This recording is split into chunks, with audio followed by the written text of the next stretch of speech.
Joining me now from Tel Aviv is Israeli government spokesperson David Mencer. First of all, is the Israeli government apologizing to the families of the aid workers killed, including the 3 families in Britain? Well, firstly, thank you, Krishnan, for having me on.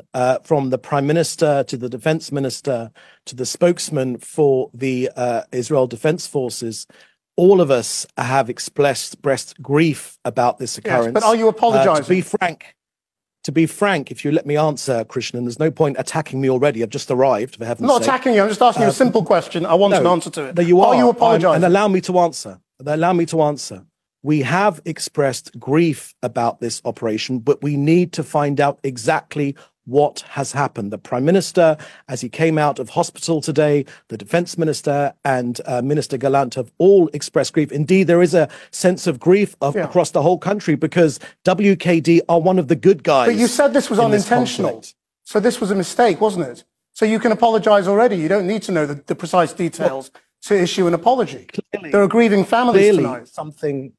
There are grieving families, and we grieve with them because clearly something catastrophic has happened.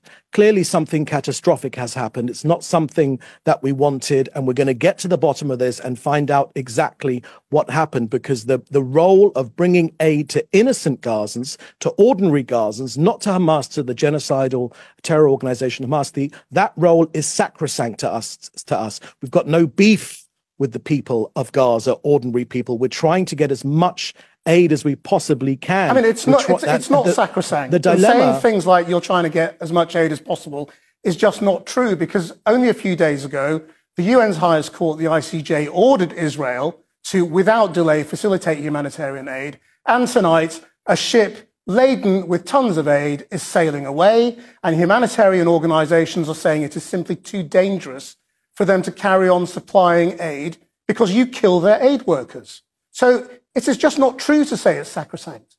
Just before you go, can I ask you as a matter of fact, did Israel bomb the Iranian consulate in Syria?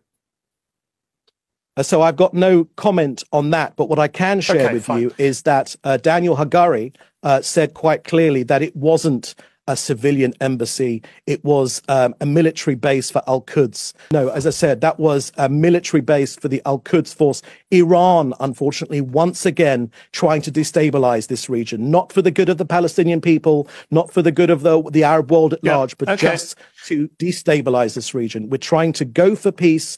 We're trying to go for coexistence, but we need to get I'm sorry, rid David, of I've got to cut you off there. Because I mean, I'm just trying to get answers to questions, and if you can't answer the question, then I can't allow you to do the propaganda bit afterwards.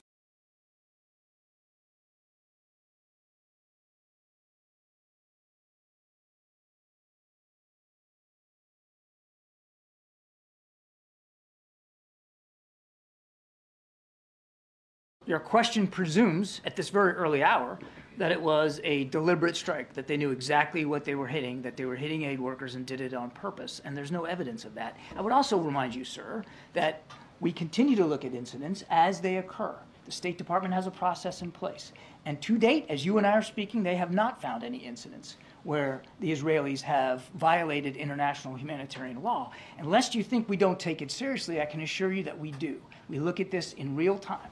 They have never violated international humanitarian law ever in the past 5 to 6 months. I'm telling you, the State Department has looked at incidents in the past and has yet to determine that any of those incidents violate international humanitarian law. Okay, go ahead.